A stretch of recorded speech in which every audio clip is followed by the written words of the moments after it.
শরৎ বোস রোডের এই বাড়িটি কখনো আপনার নজরে পড়েছে? লাল ইটের তৈরি এই বাড়িটি আশেপাশের বাড়িগুলোর সাথে বেশ বেমানান। জানেন কি, ভারতীয় উপমহাদেশের অন্যতম খ্যাতিনামা চিত্রগ্রাহকের বাড়ি এটি। সাল 1950, বিখ্যাত ফরাসি চলচ্চিত্র পরিচালক জন রেনোইর দ্য রিভার ছবির শুটিংয়ের জন্য কলকাতায় এলেন। এটি ছিল ভারতবর্ষে শুট করা প্রথম রঙিন চলচ্চিত্র। বাবার সাহায্যে শুটিং দেখার সুযোগ পেল 20 বছরের এক যুবক। ছোট থেকেই চিত্রগ্রহণের প্রতি তার আলাদাই ঝোঁক। সেটে বসেই পেন্সিল দিয়ে সাদা কাগজে শুটিংয়ের সমস্ত বিবরণ এঁকে রাখতে লাগলো সে। ক্যামেরা, লাইটস, অভিনেতাদের নড়াচড়া সমস্ত কিছুই লিপিবদ্ধ হতে লাগলো তার সাদা পেজে। পরবর্তীকালে রেনোইর শুটিংয়ের পর্যায়ক্রম দেখতে চাইলে সেই ছোট্ট ছেলেটির এঁকে রাখা বর্ণনা তাকে সাহায্য করে। ছেলেটি ছিলেন সুব্রত মিত্র। 12ই অক্টোবর 1930 এই বাড়িতেই জন্ম হয় তার।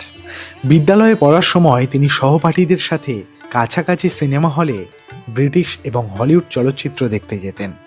কলেজে পড়ার সময় ঠিক করেন তিনি একজন আর্কিটেক্ট অথবা একজন চিত্রগ্রাহক হবেন, কিন্তু বহুদিন ক্যামেরার সহকারীর কোনো কাজ না পেয়ে পড়াশোনা চালিয়ে যান। তার জীবনের মোড় ঘুরে যায় 1950 সালে।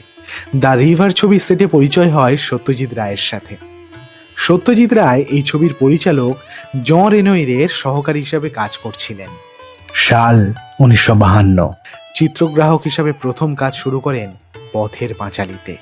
এরপর একে একে Aparajito, Parash Pathar, Jalsaghar, the householder, the arch, Bombay talkies, Nayak, চারুলতার মতো বহু সিনেমাতে চিত্রগ্রাহকের ভূমিকা পালন করেন।